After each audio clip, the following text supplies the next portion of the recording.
So today we will have three topics. First of all, will be insurance technologies and how this industry will improve their communication with clients.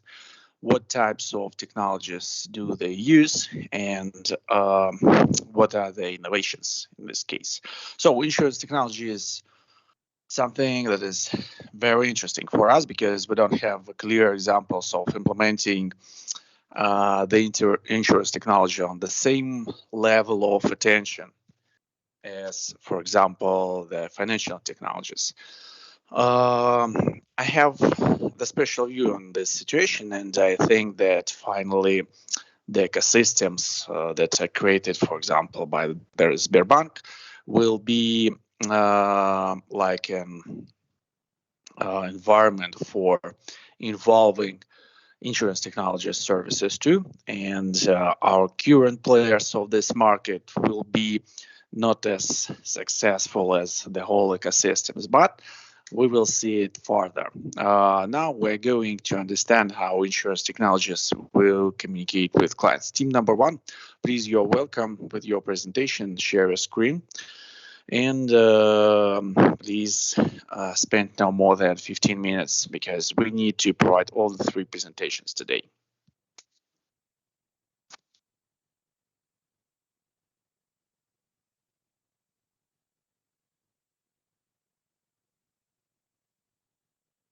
I'm sorry, can you hear me? Yeah. Great. So today we're talking about insurance technology. Our talk will concern some details of the implementation of different tools that insurance companies use nowadays in order to make their practice more efficient and convenient for customers. There are different types of insurance for both individuals and businesses. You can see some of them on the slide.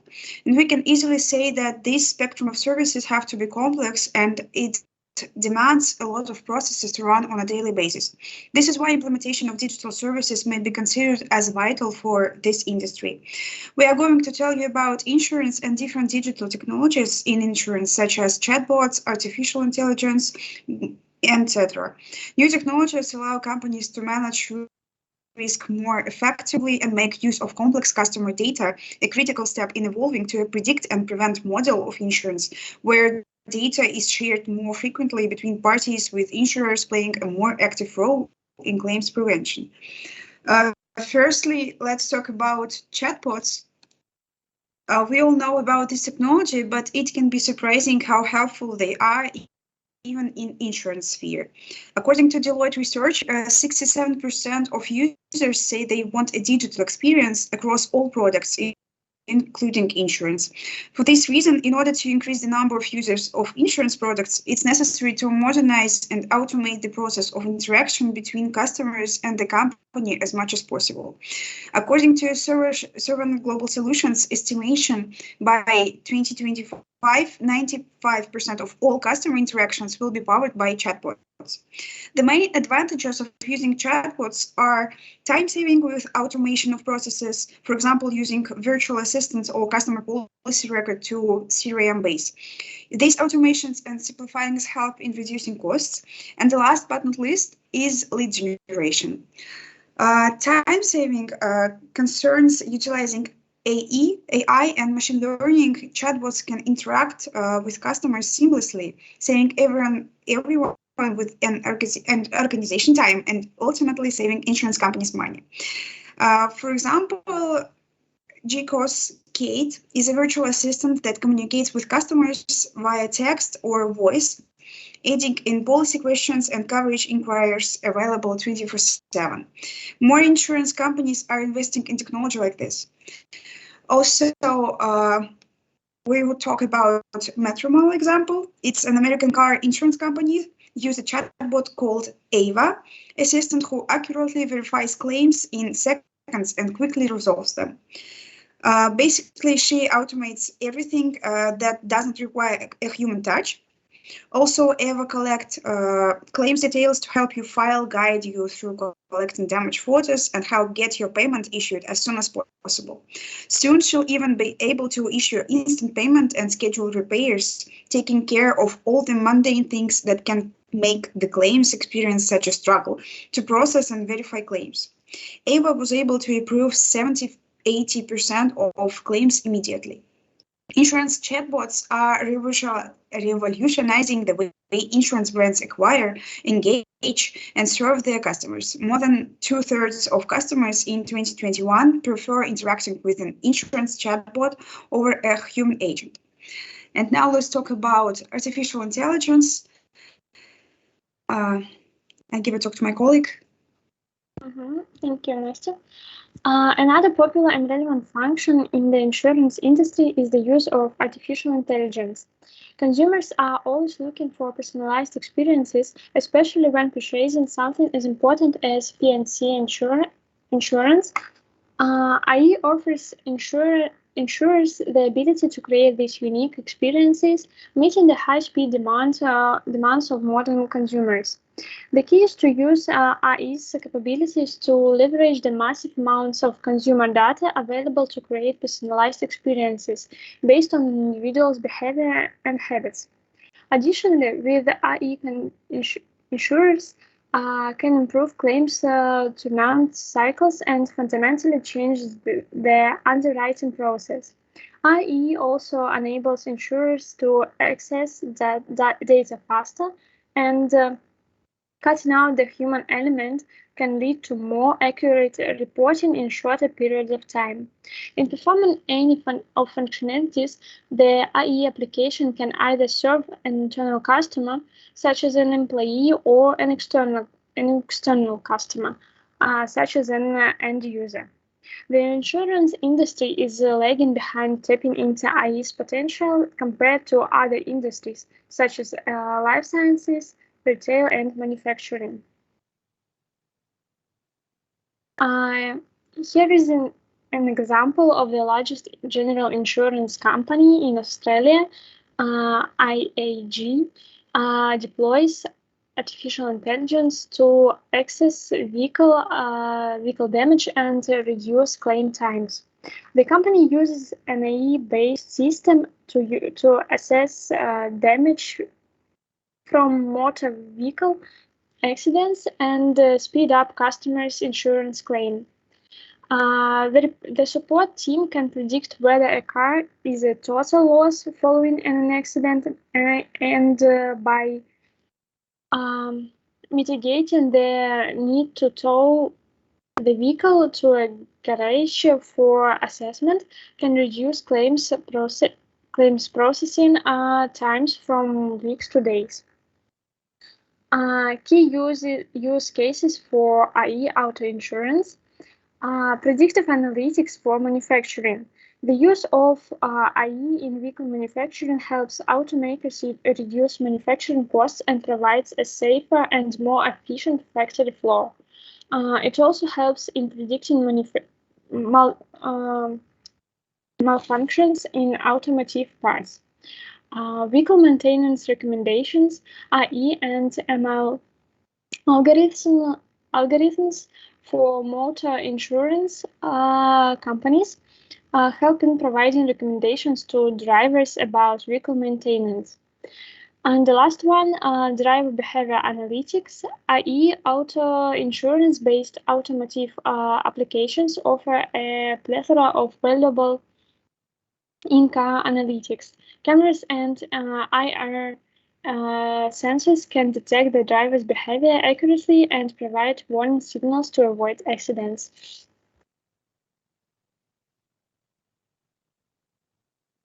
Across lines, insurers handle sensitive customer information, and the ongoing evolution of products and services will require customers to share even more of this information with carriers.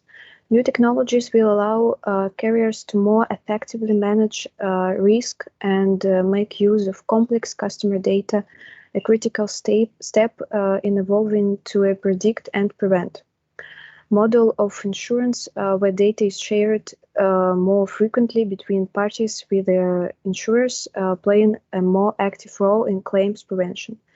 Zero trust, security, and similar approaches will help carriers create resilient networks that protect against cyber intrusions. Zero Trust is a strategic approach to cybersecurity that secures an organization by eliminating implicit trust and continuously validating every stage of digital interaction.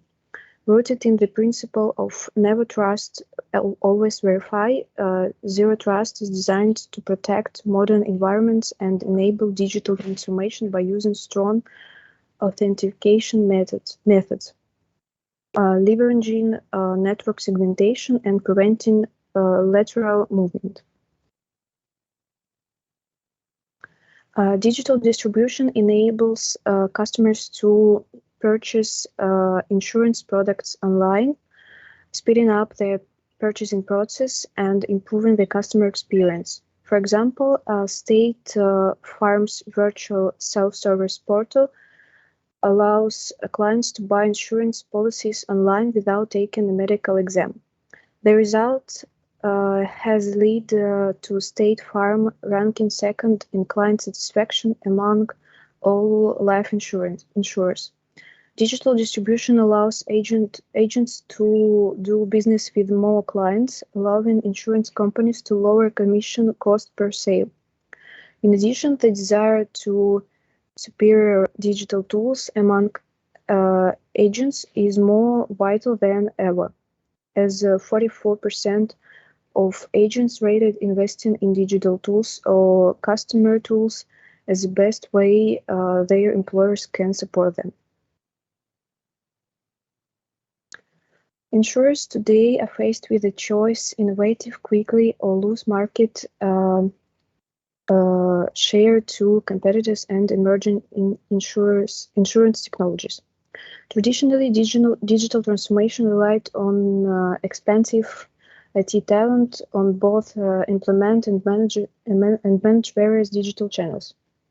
With the growth of low-code and no-code platforms, however, insurance can deploy digital applications more quickly with little or no computer programming.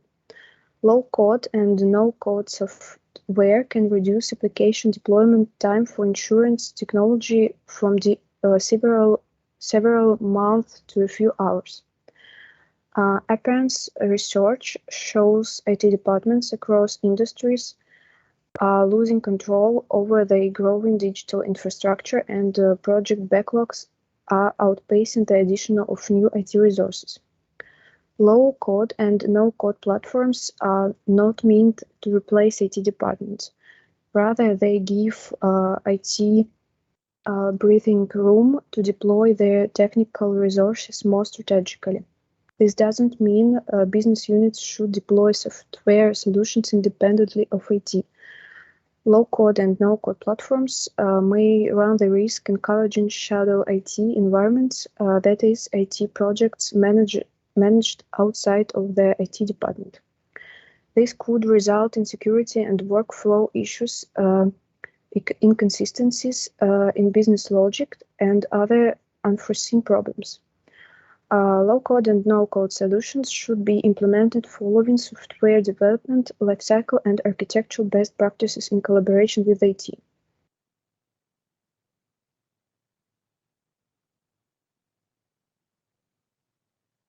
OpenAPI's application programming interfaces are publicly available application programming interfaces that give other developers access to a software application or web service. They also manage how applications can communicate and interact with each other. Unlike an OpenAPI, a private API is an application programming interface hosted by its own in-house developers. They are mainly used for backend data and application functions. OpenAPIs allow insurance companies to showcase their services to the outside world so external partners can use them and bring added value to their customers. Companies interconnected through APIs can create an insurance technology ecosystem to offer a best-of-breed customer experience and acquire new customers by intervening digital services provided by multiple companies. For example, a car dealer that uses OpenAPIs in their applications could partner with an auto insurer to help sell car insurance right through the car dealer's app. This would make it easier for customers to buy a car and insurance simultaneously. As an industry, insurance generally follows structured data, but it has the potential to optimize the resources and claim settlement process using Internet of Things. The Internet of Things will continue to remain one of the most prominent trends in insurance technology. Insurance companies across various segments like life, auto, health, etc., can harness first-hand data obtained from connected networks to gain a holistic understanding of the insureds. Internet of Things solutions can be used for automated claims processing as a factor of premium calculation, automated reserve setting, damage assessment, etc. In conclusion, we would say that insurance companies are increasingly able to develop customer-centric products and services, for example, by implementing advanced customer segmentation and targeting methods or tailored underwriting and pricing.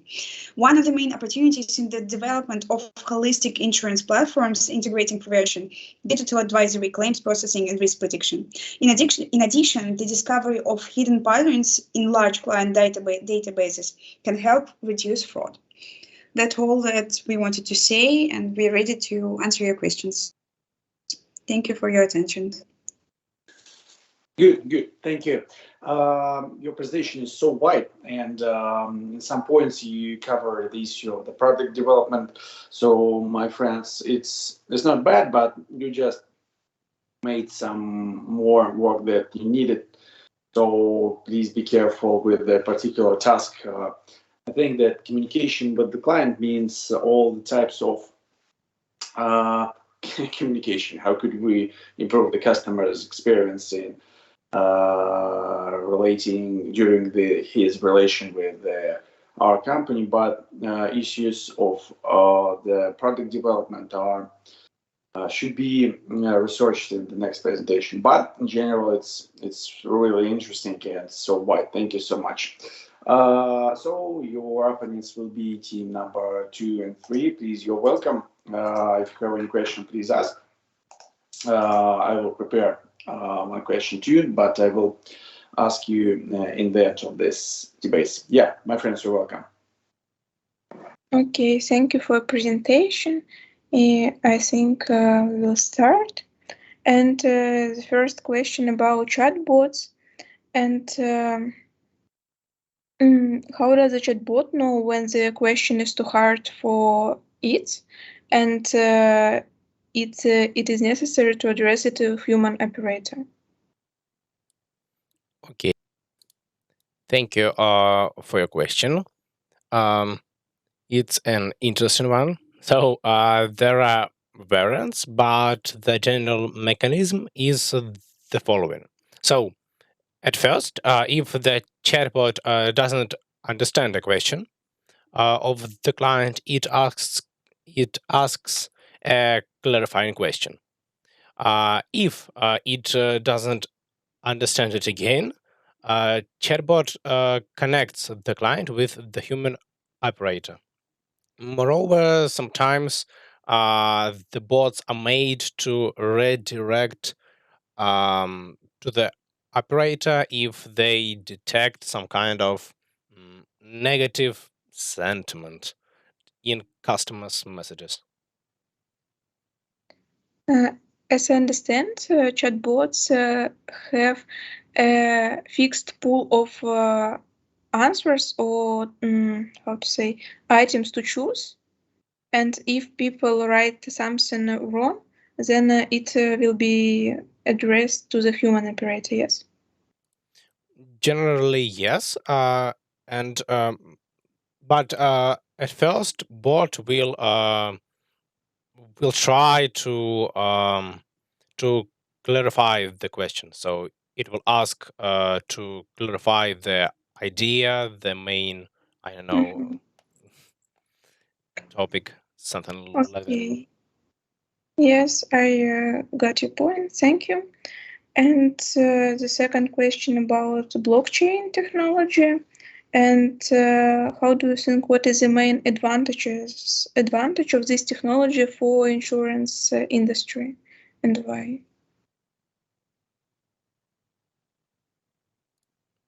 Okay, give us a minute to formulate the answer.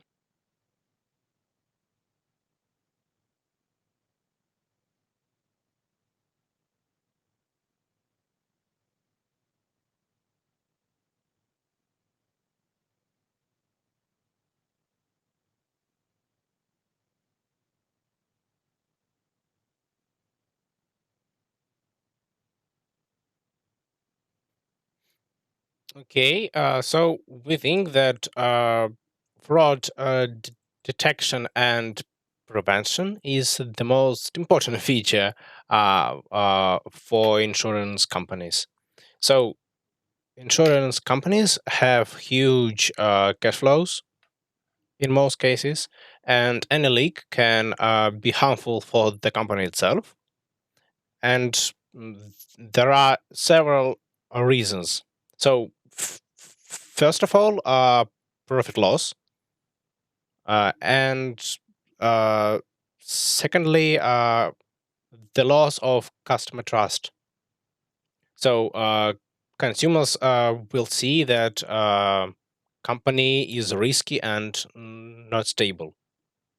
And as we have mentioned before, the trust of customers is essential for the insurance business, because if customers don't trust you, they won't give money to your insurance company to nivellate their own risks. Thank you for your answer. And the last question from our team is about what type of advices can give a chatbots, and what is the difference between these answers and advices and advice of staff, and in which situation what type of advice is preferable. Okay, I got your point. Give us several seconds.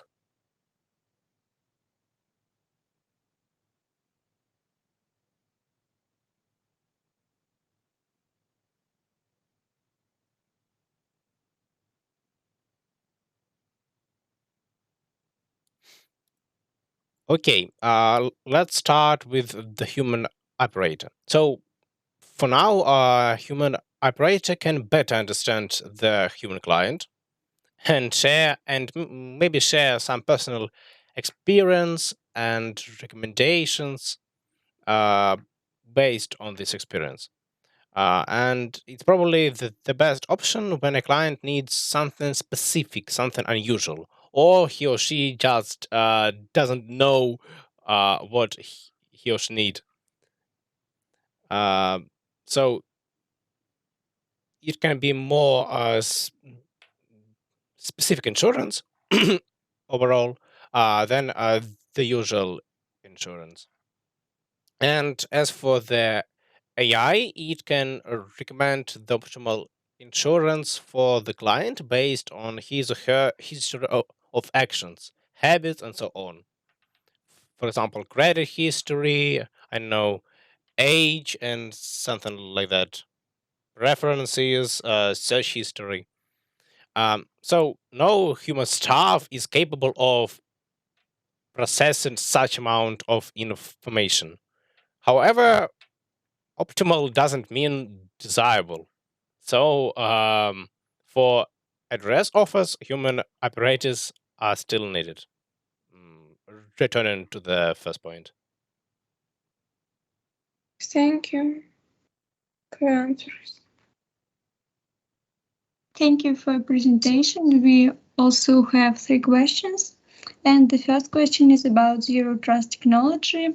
Could you please give us some examples of companies that implemented this technology?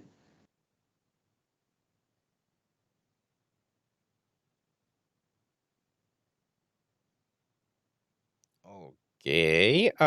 So, for example, Block Armor.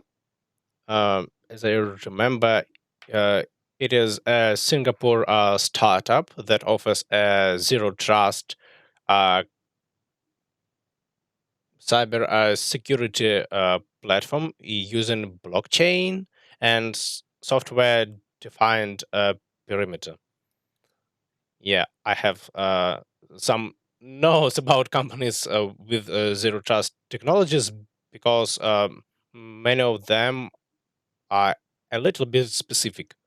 Uh, and another example, Tigera. It is a US based startup that offers zero trust security for multi and hybrid cloud deployments and use Kubernetes.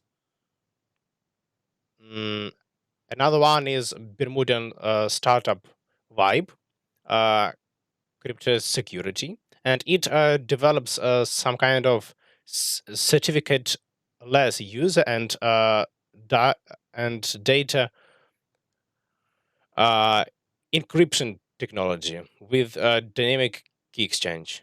And there are also other examples, but one which is worth mentioning is Secure Blink. So it is an Indian startup that provides artificial intelligent technology. Uh, so something like that. Okay, thank you. And the next question is about real examples that you have mentioned in the case of State Farm. It's a company whose competitive advantage is the option to receive life insurance without having a medical exam. So, doesn't this policy harm the profits of the company because of incorrect risk valuation?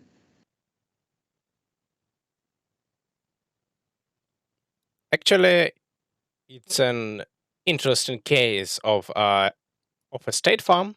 So there are different layers of how this technology is implemented in this company. So it truly would cause some incorrect risk valuation. So um, no medical exam, and how can you predict will the person be sick or not, and how many times, and how badly.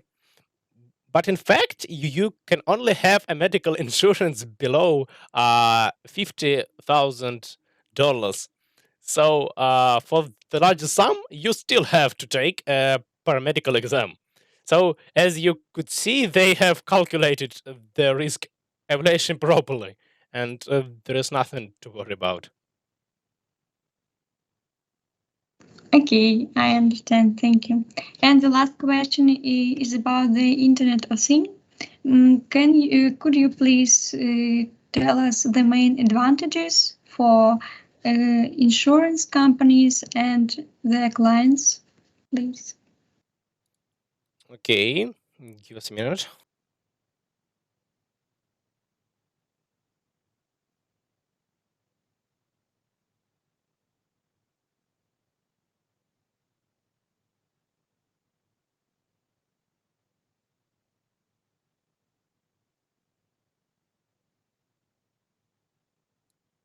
Okay, we think that the the following mm, advantages for the insurance companies can be determined, like available data, uh, because if every gadget is collecting data, you have lots of data. Quick and cheap assessment because of the available data, and because of the amounts of smart gadgets, and quick communication with clients, and so on. For clients, mainly it is about personalized offers, mm, and quick interactions with the insurance company. So overall, it means more satisfaction from insurance services. Okay, thank you.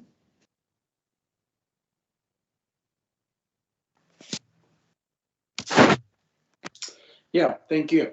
I have a question too about the chatbot as the main example of the implementing text recognition and artificial intelligence as the technology for the insurance tech. Did you find any? No. What is the environment of implementing chatbots? Maybe any social networks or maybe mobile applications. So, who is the owner of this environment? Maybe have you found any differences for Russian market and for the foreign market? So, where are going company to create the chatbot and where are going to communicate with their clients in general on the sources that are available for everyone or on the any private sources that are created and managed by only themselves.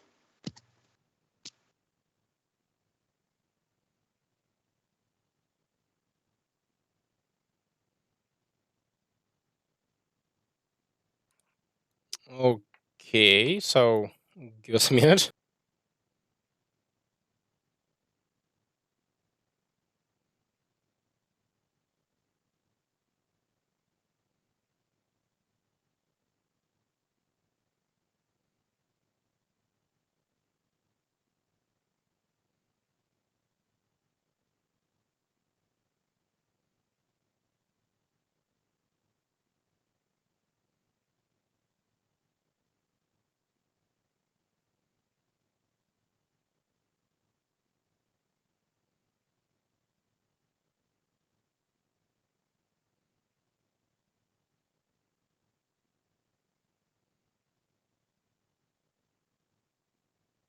Okay, for starters, we are aware that some social network use chatbots and widely use. For example,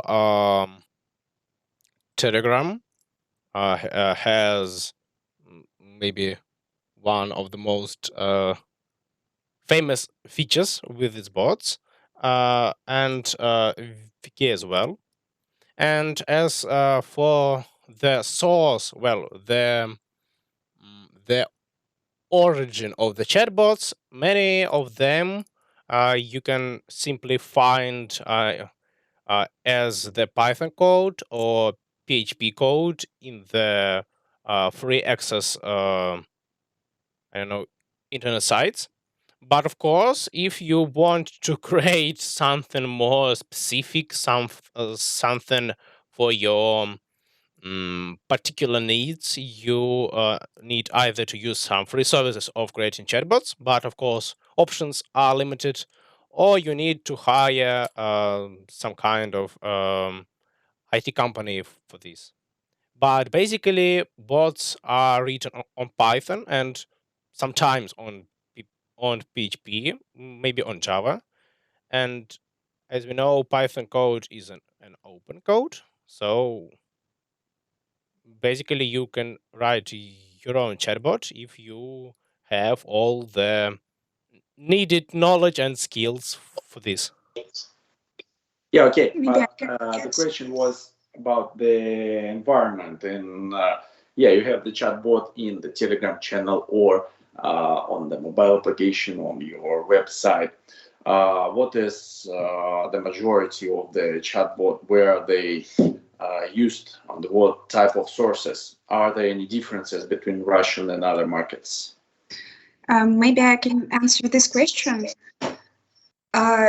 We can say that the level of financial literacy in Russia is lower than in other countries. So call centers are really popular instead of chatbots. but a lot of insurance companies use chatbots in social media like Vkontakte, Facebook, Instagram, and Telegram, as Nikolai said. So we can say that implementation of new technologies like chatbots and increase of popularity of these innovations and technologies concerns and depends on our financial literacy. And as in Russia, level of financial literacy depends on people and depends on maybe promo campaigns or any public lessons of these technologies. Call centers are maybe more popular because people need to connect to other people to know answers on their questions. It's more comfortable for Russian people, I think, to talk to not to chatbot or assistant, but to another person who can answer direct questions about some details. Okay, I agree with you. But anyway, the question was about where is the chatbot? What type of sources? So I would like to make a small note. I think that Russian market and the SNG market, in case of banking, I would like to use the bank source as an example.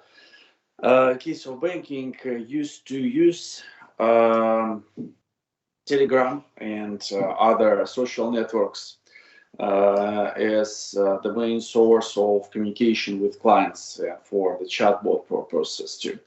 But in case of the banking from the well-developed country from North America, they provide an experience of communicating with only by in two platforms: to call to the call center and to communicate in the mobile application. Yeah, you can't write in. You can write an email. You can't write in any social networks. You can't write in the chat in Telegram or WhatsApp. Doesn't matter. So I think that it is very important point for this industry, because in the internet the main rule is that you need to spend the time of your customer on your sources. So spending the time of the customer on your sources improves the customer's loyalty. Of course, finally the customer should be satisfied by communicating with you. He should find the or provide the purchases that he need. She need to, or he need to provide a successful search. Maybe he need to solve his problem with the customer source. But in any way, spending the customer's time on the source that you could manage and that could create on your sources is extremely important to improving the customer's loyalty. That's why Yandex Market, Wildberries, Ozon, and all other marketplaces are so bad decision for the e-commerce projects, because customer don't increase his loyalty to your company. If the purchases is provided on the marketplace, customer doesn't increase his loyalty, and when he needs, if he needs to repeat this purchases again in the future, he will use not your shop, not your e-commerce project. He will use the marketplace again, and he will compete again with your competitors. It is a very dangerous situation for the e-commerce project, and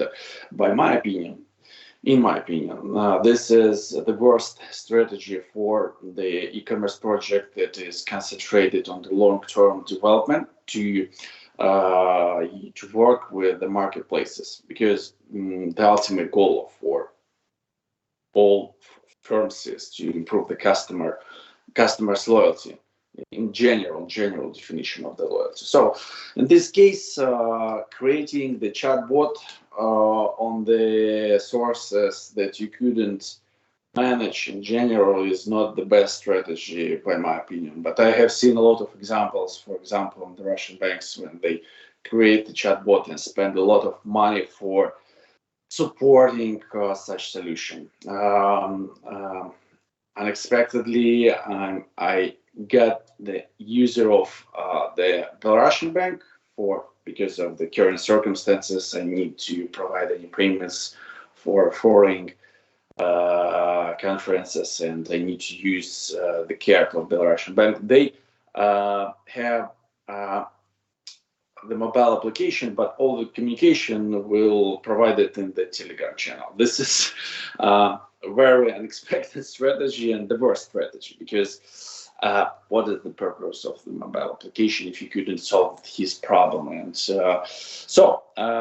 in general definition, chatbot is the very good solution, but we need to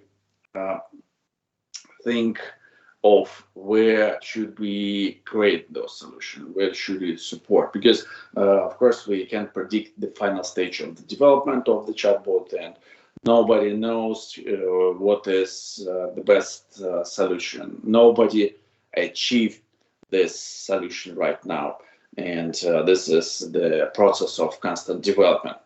Okay, thank you so much for your presentation. It's so wide, so interesting, and let's move to the next one, created by the team number 2, topic number 7. The topic is mining and power production. My friends, share your screen. I would like to make a short abstract. Mining and power production is one of the most important industry for a lot of countries, and for Russia is no exception. Absolutely no exception. Mining is one of the most developed industry in case of digitalization, and according to all rankings, the most digitalized industry in Russia is the mining, not financial technologies, not e-commerce, only mining, and the difference are the gap between mining and all other industries in case of digitalization is constantly increased. And there are a lot of factors. I hope that you will shed light on some of them in your presentation. But while you will present, I would like to ask everyone, please think about that. What is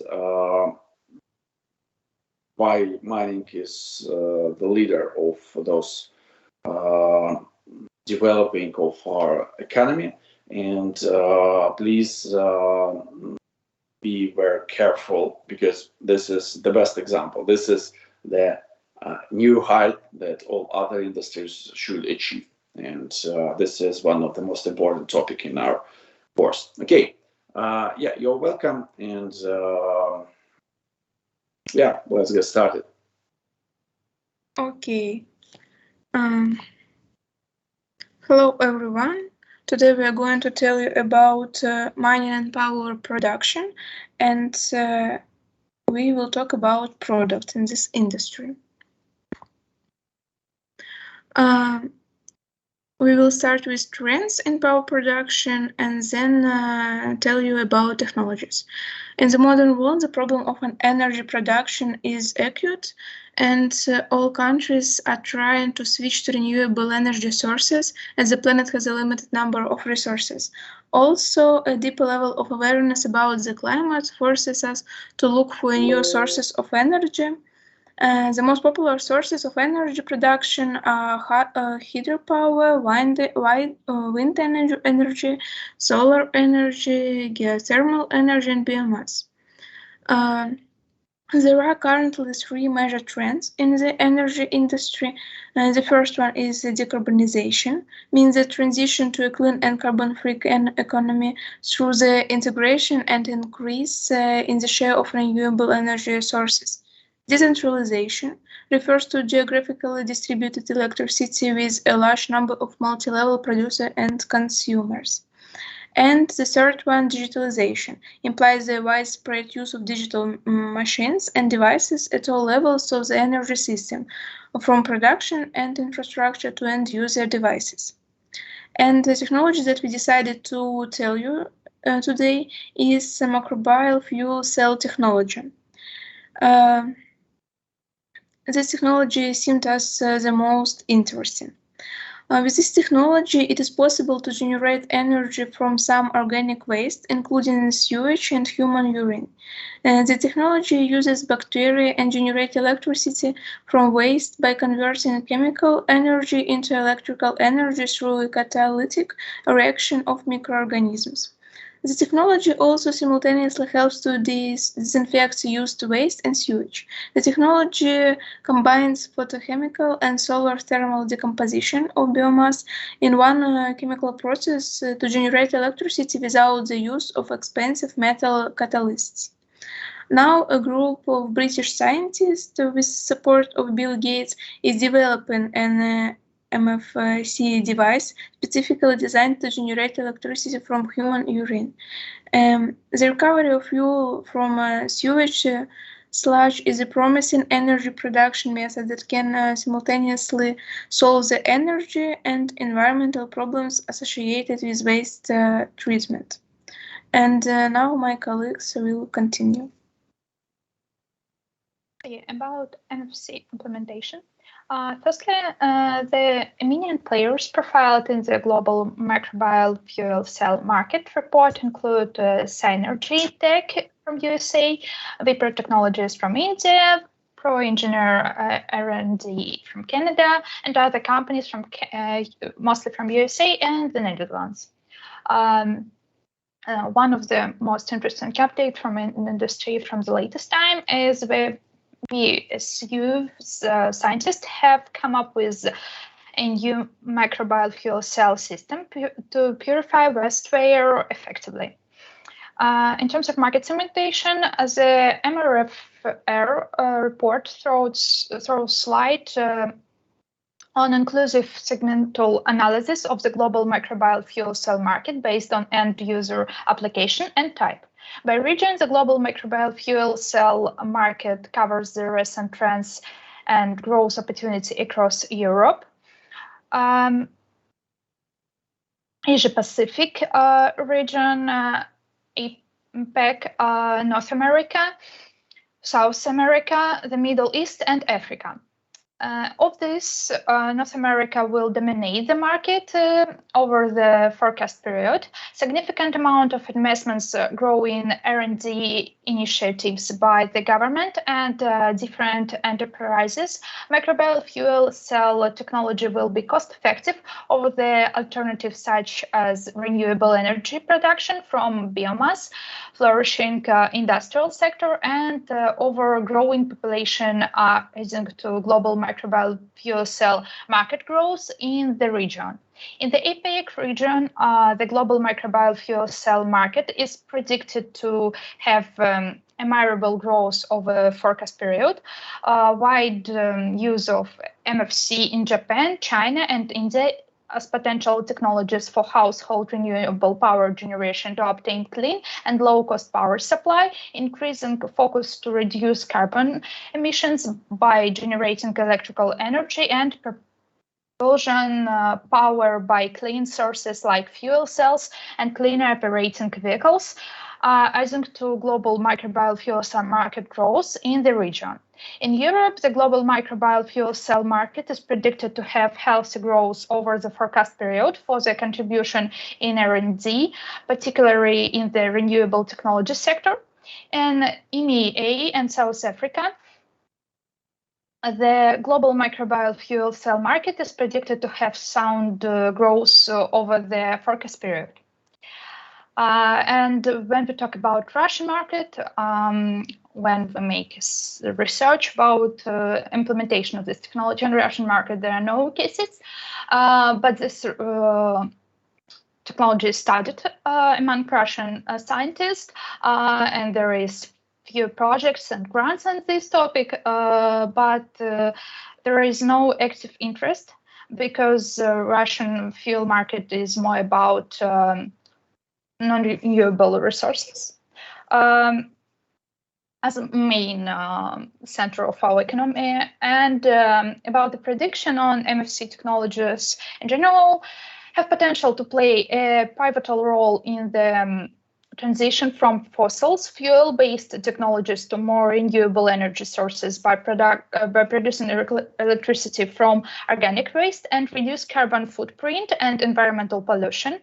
The cell will not only help in generating power, but will also curb pollution caused untreated waste. That's all that we can say about this technology.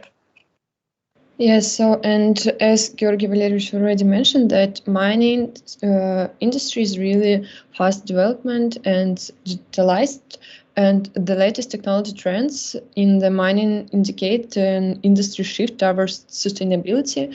So digital technology works harder than ever to deliver a truly modern, safe, and productive mine that addresses the increased demand for mining materials, while at the same time exceeding customer expectations and global sustainability initiatives. So the technologies that we're going to speak about now, it's 3D imaging technologies.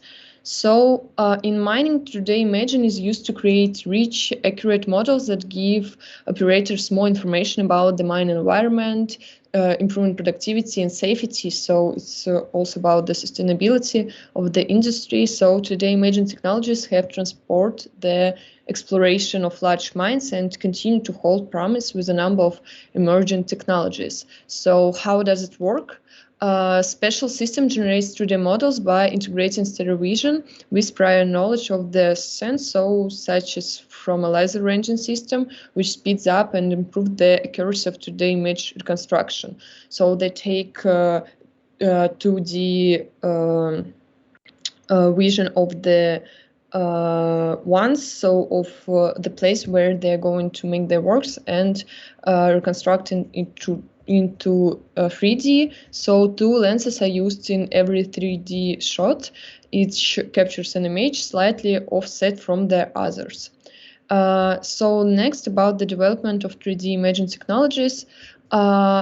3D imaging technologies, they have transformed the exploration of large mines and continue to hold promise with a number of emerging technologies.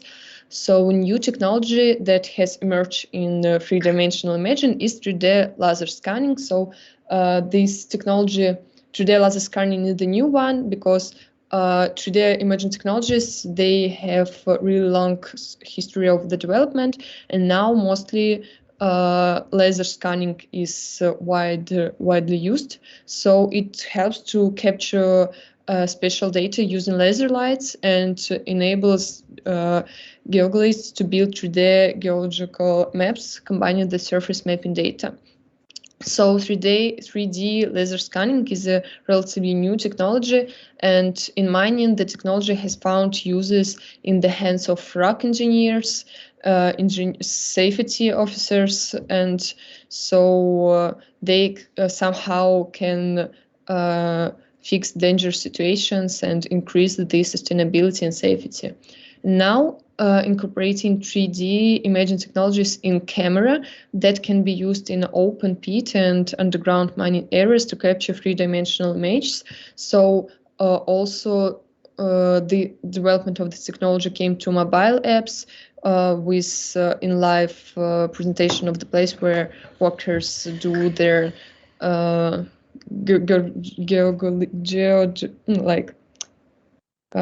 works, okay, rocks and etc.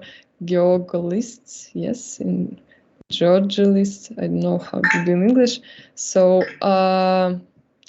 this technology enables design and analysis to be conducted from a remote environment, and it's also really useful because engineers and other workers, they don't even need to participate in some actions that are really dangerous while mining processes. So they can like capturing the image not be offline. Yes, and about prediction about the technology, the mid-cap mining company could use 3D animation to show its expansion plans for their mining facility. A large cap or a multinational mining company could use 3D animation to create an accurate representation of the project to explain their plan, to concentrate local communities and governments. A mining 3D visualization is a perfect tool to show and visualize future plans and to show underground resources that wouldn't be possible to show with any other technology. For the general public and non-technical individuals, it is almost impossible to read and recognize technical data and information that a qualified geologist or mining engineer can understand. Thank you for your attention. We are ready to your question. Yeah, thanks a lot. Your opinions are team number, give me a second, 3 and 2. Team number 3 will be the first one. My friends, you're welcome.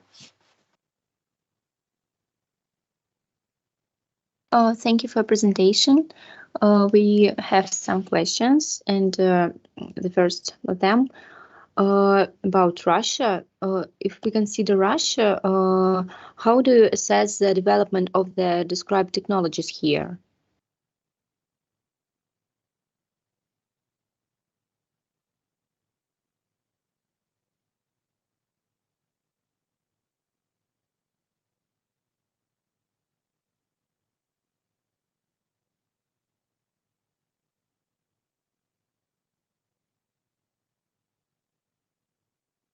So, in terms of, as we mentioned, in terms of microfuel cells, I guess in Russia it's only on other side stages of research and studies because information was provided only on these terms. And in terms of 3D imaging, there is this. Yes, I can say that in mining, 3D is actually used in Russia, and especially when drilling a non-gas like oil, gas, and etc. So, and in Russia they also have some not only usage of their 3D scanning, but also the development of new technologies and etc. So Russia in mining sphere, it's really wide used.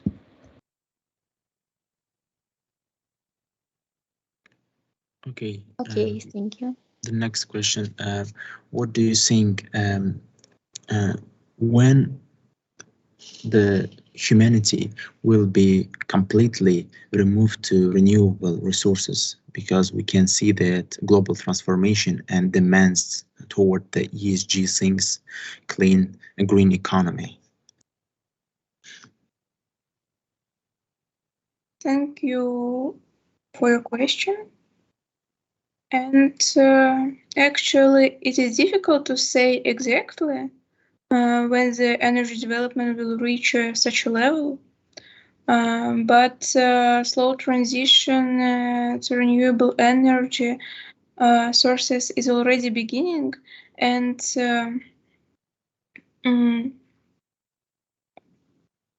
moreover,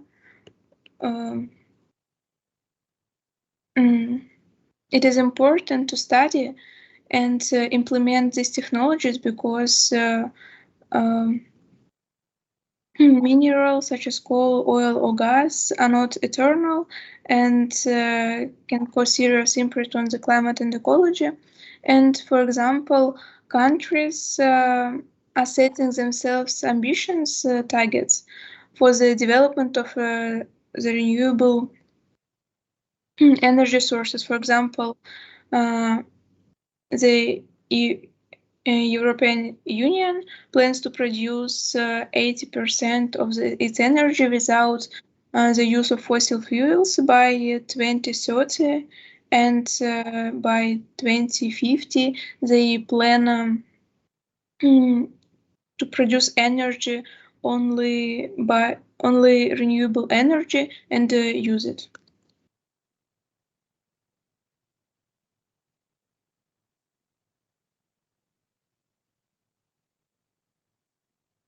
Okay, thank you for answer.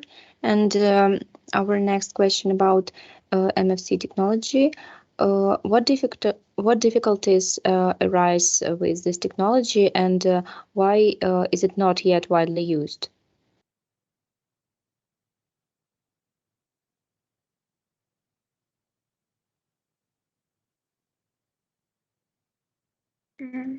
I think that the main disadvantages and also difficulty of this technology for full-scale application is cost of materials and high associated costs.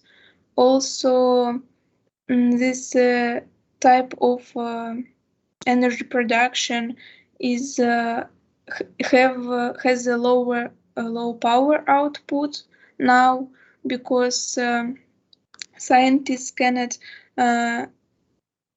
scientists don't reach a high development of the technology by now, and also limited service life. And for this reason, there is no industrial application of this technology today.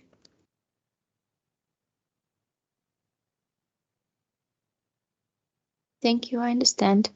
And that's all for our questions. Okay, the first team, please.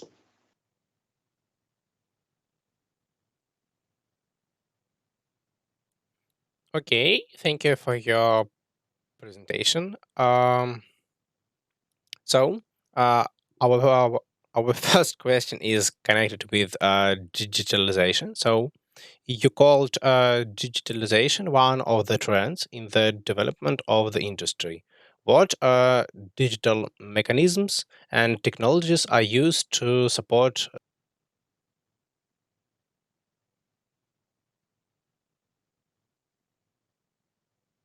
Okay, thank you for a question. 1 minute, please.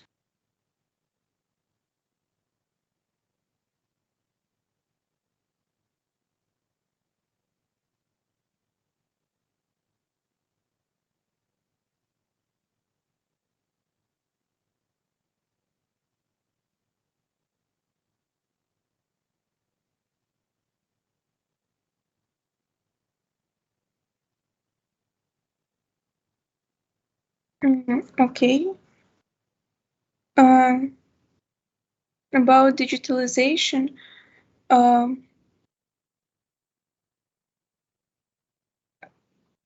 now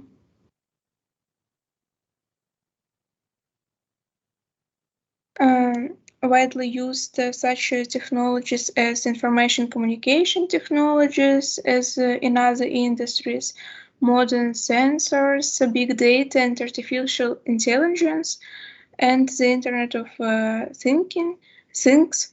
For example, Internet of Things offer higher efficiency and optimal design for building energy systems, and also the system implements intelligent distributed control through energy transaction between users. And such technologies are have similarities with other industries, because in all industries these technologies are implemented, because digitalization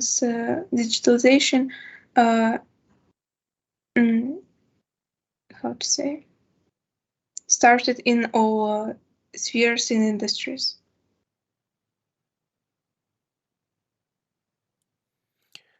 Okay, thank you for your answer. So now let's move to the MFC. So you named one of the methods for obtaining MFC. So, how much energy can be obtained in this way? So at the moment, MFC are able to generate electricity to power small devices such as calculators and LEDs. So in addition, MFCs can generate hydrogen from the fermentation of sugars in wastewater, which in turn can be used as a fuel source for other renewable energy technologies. Okay, thank you. And finally, to the 3D technology in mining.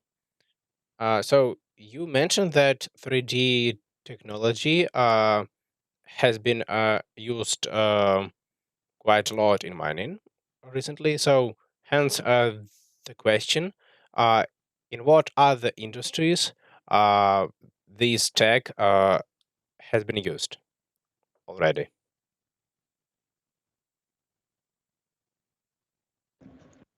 Yeah, so the first topic that we were talking in this course was like technologies in medicine and pharmaceutical industry, and there we were speaking also about 3D, but in another use. So firstly, as I suppose it came to their mining industry from the medicine.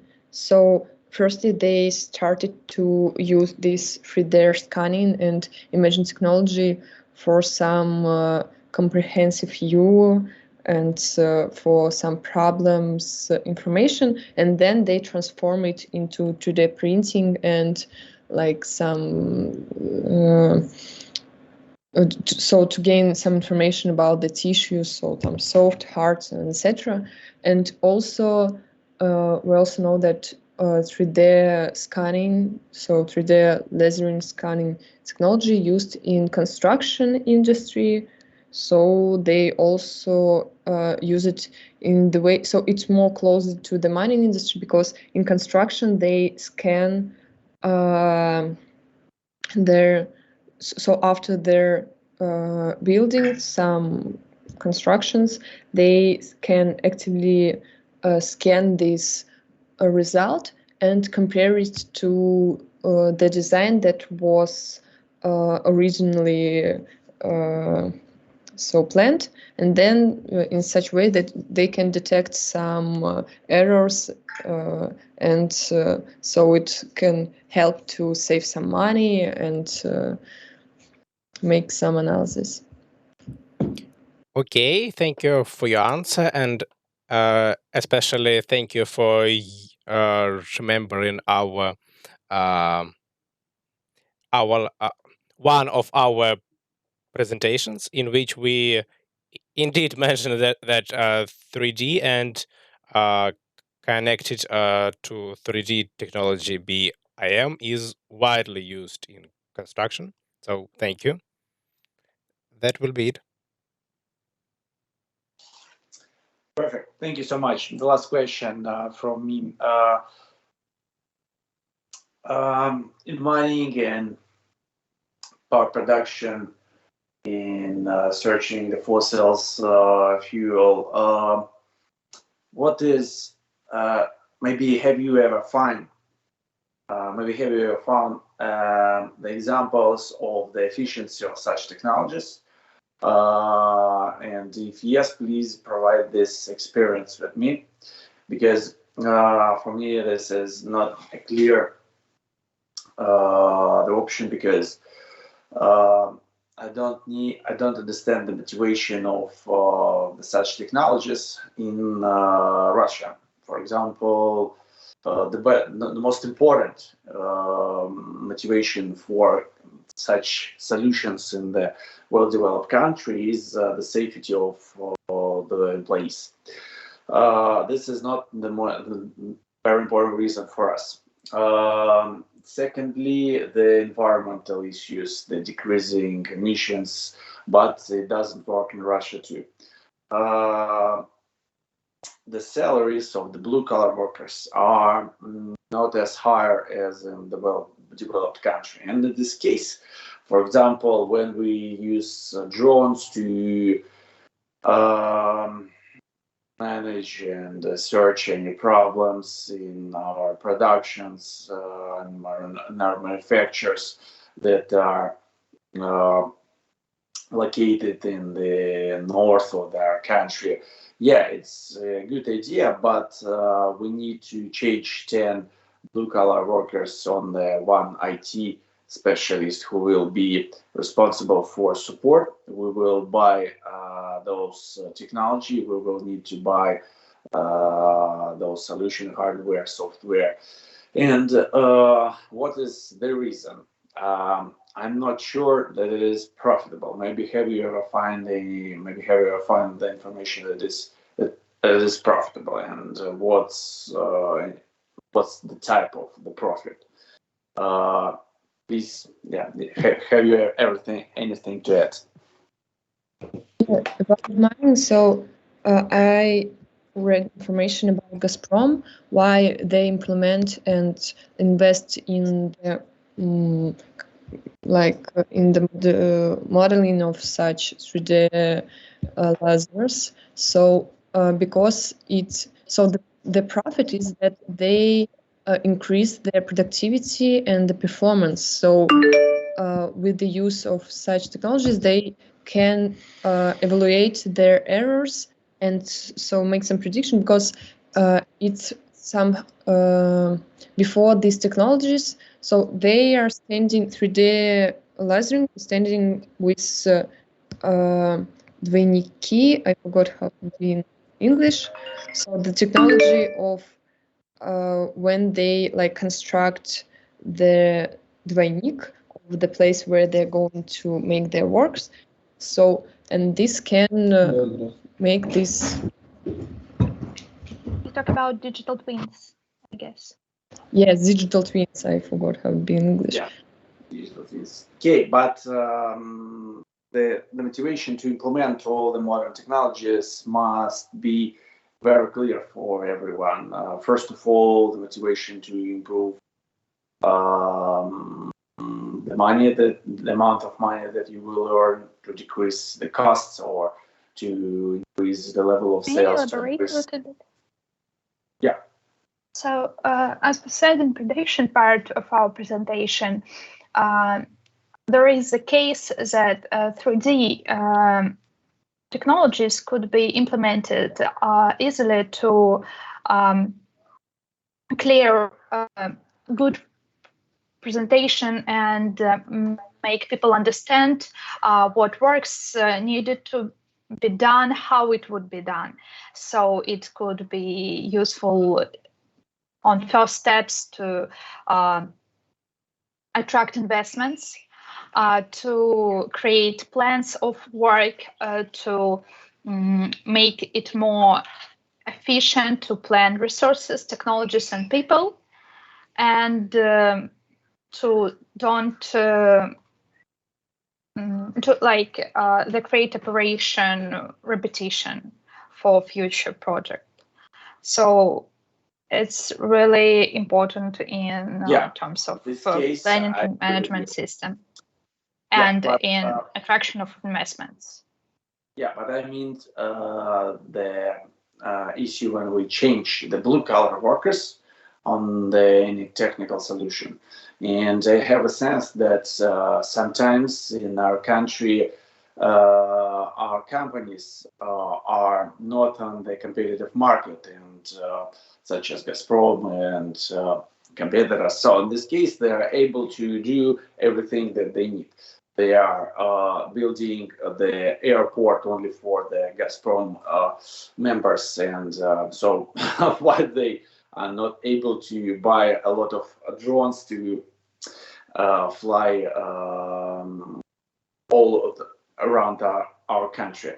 So in this case, I just would like to highlight that sometimes the motivation of the companies to improve their processes and to implement some modern technologies are not so clear for us, are not so obvious, and we need to just to be sure that technologies are implemented not only for implementing such technology, but for any special purposes to improve the amount of money that we will earn, to decrease the cost, to improve the level of the safety on our production, etc. And this issue will be related to the problems of the improving the transport and the problems about the implementing modern technologies in the transport. So it will be the topic of the next presentation that we will listen on the next seminar.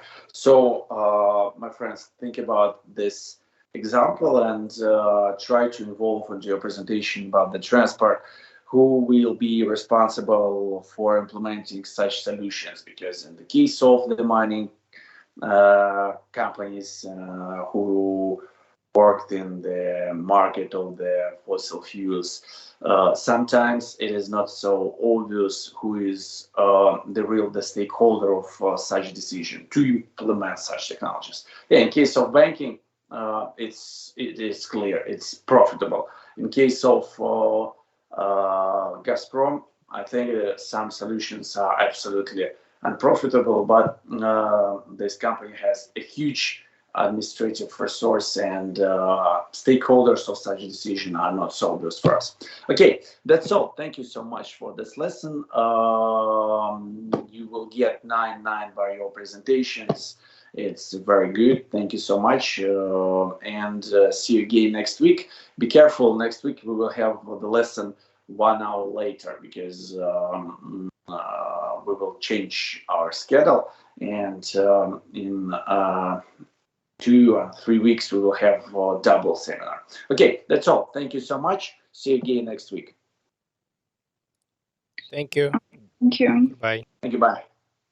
I have a question. If okay.